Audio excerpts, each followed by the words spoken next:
Welcome to Easy NCRT, your comprehensive guide to civil services preparation. UPSC geography की तैयारी में भारत की नदी प्रणालियां मतलब रिवर सिस्टम्स ऑफ इंडिया एक बहुत ही ज़रूरी टॉपिक है। लेकिन सच कहूं तो इतनी सारी नदियां और उनकी सहायक नदियों को याद रखना काफ़ी कंफ्यूजिंग हो सकता है ना? तो फिक्र की कोई बात नहीं। आज हम एनिमेटेड मैप्स और कुछ मज़ेदार आसान मेनोनिक सेंटेंसेस का इस्तेमाल करके इंडियन रिवर सिस्टम्स को इतने सरल तरीके से समझेंगे कि सब कुछ दिमाग में बैठ जाएगा। तो चलिए शुरू करते हैं।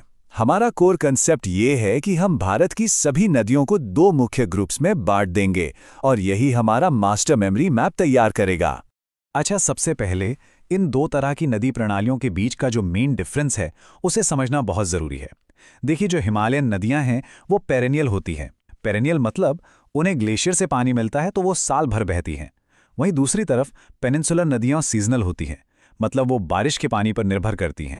अब इस फर्क को याद कैसे रखा जाए, इसके लिए एक बहुत ही आसान वाक्य है। इसे याद कर लीजिए, हिमालय हमेशा, पेनिनसुला बरसात। सिंपल, हिमालय की नदियां हमेशा बहती हैं और पेनिनसुला की नदियां बरसात पर टिकी हैं। चलिए अब पहली कैटेगरी यानी हिमालयन रिवर सिस्टम्स को करीब से समझते हैं। इसके जो तीन मुख्य हिस्से हैं उनको याद रखने के लिए भी हमारे पास एक कमाल का मेमोनिक है। तीन बड़ी हिमालयी नदी प्रणालियों को याद रखने के लिए बस इतना याद रखिए, इंडिया, गंगा, ब्रह्मपुत्र। अब यहां इंडिया से हमारा मतलब इंडस रिवर सिस्टम से है, ठीक है? तो हम इन तीनों सिस्टम्स को एक एक करके देखेंगे। हम मैप पर पश्चिम से पूर्व की तरफ मतलब वेस्ट टू ईस्ट चलेंगे। तो चलिए इंडस सिस्टम से शुरुआत करते हैं।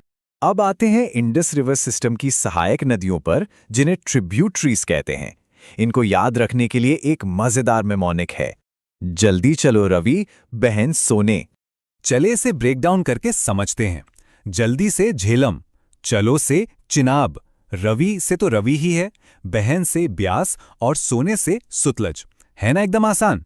जैसा कि आप इस एनिमेटेड मैप पर देख सकते हैं, इंडस और उसकी 5 मुख्य सहायक नदियां झेलम, चिनाब, रावी, ब्यास और सतलज, ये सब पंजाब क्षेत्र से होकर बहती हैं।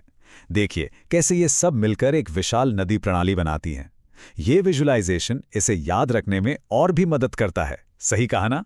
चलिए अब इंडस से आगे बढ़ते हैं गंगा रिवर सिस्टम की ओर। गंगा की जो मुख्य ट्रिब्यूटरीज हैं उनको याद रखने का मेनोमिक है, ये घड़ी गांधी जी की सोच। अब इसका ब्रेकडाउन देखते हैं। यह से यमुना, घड़ी से घाघरा, गांधी जी से गंडक, की से कोसी और सोच से सोन नदी, ये गंगा की सबसे प्रमुख सहायक नदियां हैं। जरा इस एनिमेशन में देखिए, गंगा और उसकी सहायक नदियां जैसे यमुना, घाघरा और सोन, ये कैसे विशाल मैदानी इलाकों से बहती हैं। ये नदियां अपने साथ जो उपजाऊ मिट्टी लाती हैं, उसी से भारत के सबसे महत्वपूर्ण कृषि क्षेत्रों में से एक का निर्माण होता है।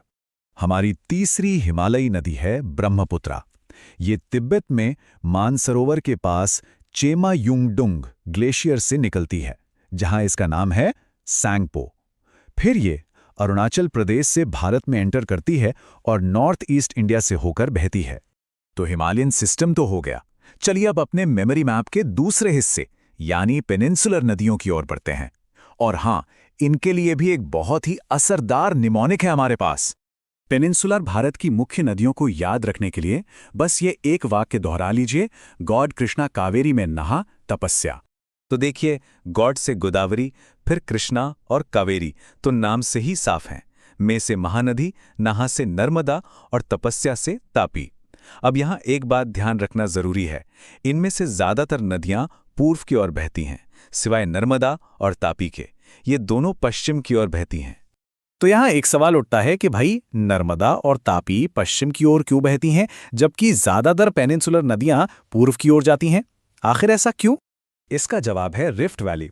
असल में ये दोनों नदियां एक रिफ्ट वैली से होकर बहती हैं, यानी एक दरार घाटी जिसका ढलान पश्चिम की ओर अरब सागर की तरफ है। ये एक बहुत ही महत्वपूर्ण जियोग्राफिकल कॉन्सेप्ट है, याद रखिएगा। ठीक है, अब एक थोड़ा एडवांस्ड कॉन्सेप्ट देखते हैं जो यूपीएससी मेंस के लिए काफी जरूरी है, ड्रेनेज पैटर्न्स। मतलब नदियों के बहाव के जो अलग अलग तरीके या पैटर्न होते हैं।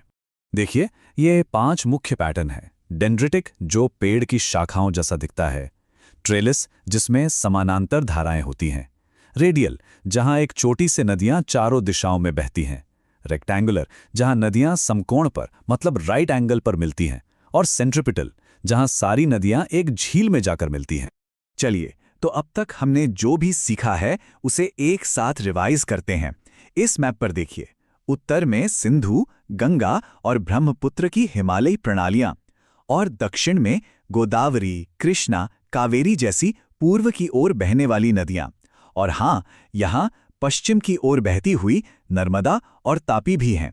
ये पूरा मैप आपके लर्निंग को और भी पक्का करने में मदद करेगा। तो ये है आपका पूरा इंडियन रिवर्स मेमोरी मैप। इन टेक्निक से यूपीएससी एस्पिरेंट्स भारत की नदी प्रणालियों के पूरे स्ट्रक्चर को बहुत आसानी से याद रख सकते हैं। तो अब समय है कंफ्यूजन से कॉन्फिडेंस की ओर बढ़ने का। भारत की नदियों पर महारत हासिल करने का आपका सफर अब शुरू होता है।